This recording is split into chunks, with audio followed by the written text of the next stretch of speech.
It's Barrett Cohen, WLSN, and we are here with Randy Myers. And Randy, I got to ask you, you got out of your palatial estate down south. Did you get a hall pass to come up here?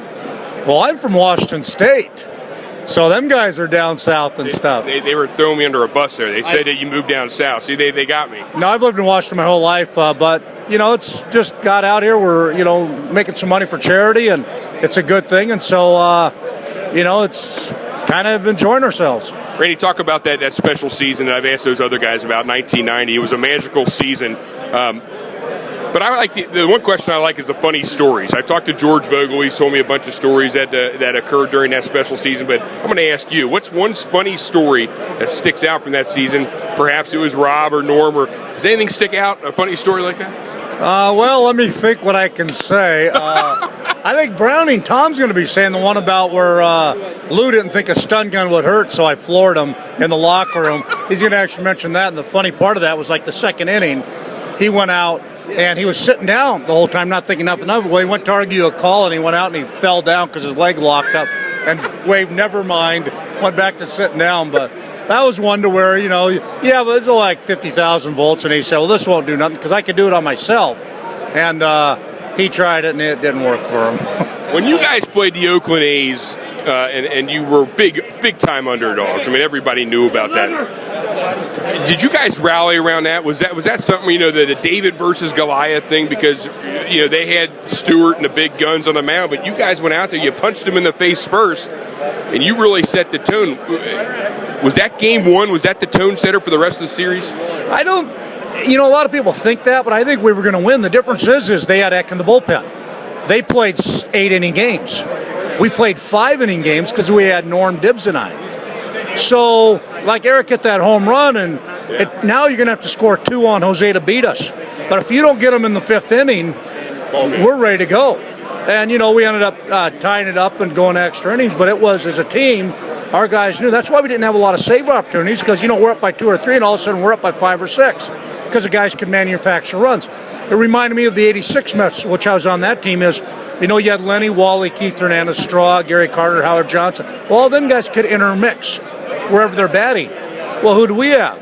We had Hatch, Winnie, Paul, Saves, Barry, Eric, Hal, all them guys could interchange. So whoever was batting on whatever day, it didn't matter where in the order, and kind of the team atmosphere like that. I'm going to get on base, and you have to hit me in. So they would take a walk. I don't have to get a base hit. I take a walk and let the guy behind it. And knowing you play 5-inning games, you don't beat us in 5, it's going to be a train wreck because we're coming at you. You need to get in the radio. I know you love your little secluded place up there in the Northwest, but you got a calling in radio. You need to get back in the business. No, thank you. You had to think about it there for about a second. All right, one other question now I want to ask you. I'm really impressed. I really was about that. All right, let's talk about, you get into the series, you're up 2-0. Did you really ever think that you guys were going to actually win that series? I mean, were you confident that you could sweep that Oakland A's baseball team? Well, we played every game to win every game. And here's the thing. When we won game 1, the pressure's all on them. We had no pressure. They were going to come in and stomp us. Okay, but remember, we're only playing 5 innings. They're playing 8. They had a good bullpen, but I'd take our bullpen against theirs any day of the week. And our starters weren't bad. Jose Real, MVP, 2-0. And he pitched into the 8th inning in Game 4. We lost Hatch and we lost Eric in Game 4, and the 2 guys that came in, Braggsy and Winnie, were the ones that got the runs, tie and run, and Braggsy broke up the double play. Hal flips one, I think it was Hal, hit one in the air, and now we're up. So, How often do you watch any of those games in that series? Do you ever watch them anymore? No, I didn't watch them then. Remember, I was taking that for a couple innings in the clubhouse. Hell, I want to watch the ones I was playing in. Let me ask, and then one final question. Everybody's talking about Aroldis Chapman, okay? Where does Aroldis Chapman fit on that 1990s team? Now, obviously, there's not enough innings for 4 of you. But where would he have fit kind of in that 90s team with the kind of fastball and what he brings to the game? I mean, you can't take guys from different eras. Chapman's done a great job. We had 3 guys that were closers. You look at the guys around us. So, Chap is kind of on his own. We were more, if people don't realize, we painted the corners. I mean, Norm with his forkball could throw it at 98 by anyone, but, it wasn't like overpowering. And we worked together. Chap is overpowering guys. I mean, he's kind of like a Dibbs, but Dibb had a nasty curveball that he threw all the time. So it's a different era, a different thing. And, Chap is, he's done a good job, and he's learning the role. One thing I want to ask, you said that you had 3 closers, and Chris Sabo said everybody got along, there was no issues. But I don't think at any level of baseball in today's era you could put, because there's egos in baseball, and you get 3 closers on one team, that has the potential to cause a lot of problems, but in that 90s club it didn't. How did that happen? Well, I think what happened is I was traded in '89 for Johnny Franco, who went over to the Mets and I came here. Kind of came over as a closer where Norm and Dibbs were young. I didn't even know I was young too, but I was closing for a couple of years. So I just kind of came over, and then in '91, Dibbs, he said back then the setup guys didn't make any money. So then Dibbs started closing, and I remember the second half of '91 I started because we were losing our starters. And we were down there and, we're behind every game. Let me go start and give us 6 innings or something, And the other thing about it, we learned as starters. Norm started in '90 the second half. We were able to learn more. Now they get guys that are just relievers. What are they getting, 80 innings? Well, we were pitching 200 plus as starters, so we knew how to pitch out of jams.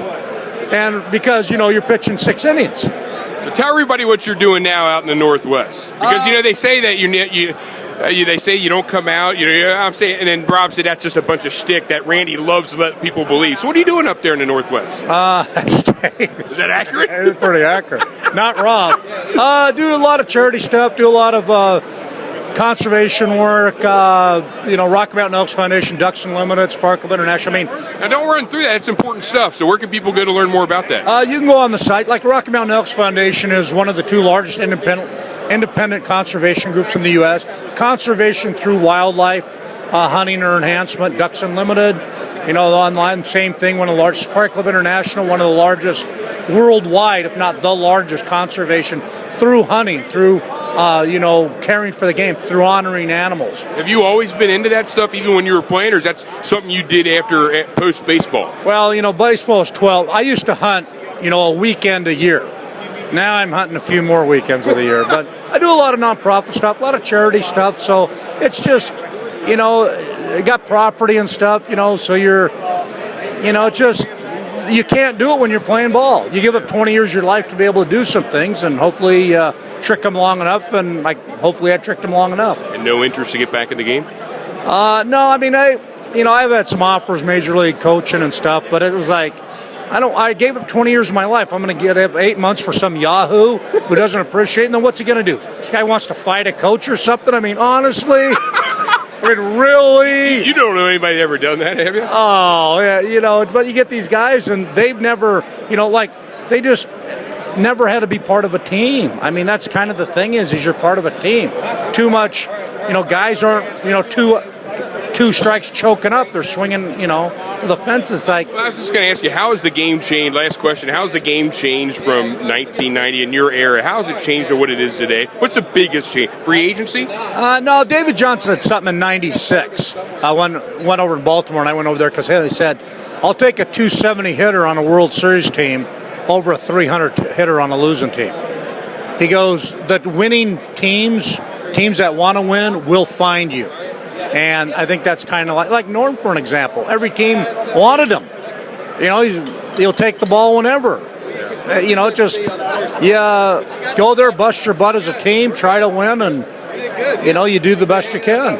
I know you probably, over time, gets tiring over telling the same stories, the baseball stories, but I want to thank you for doing that because people out here in Cincinnati especially love to hear those 90s stories. They kind of relive the greatness of the Cincinnati history. Well, thanks. They have the stories. I'm just Mr. Mello, and I just relax. I know nothing. That's awesome. Randy, thank you very much. Thank you.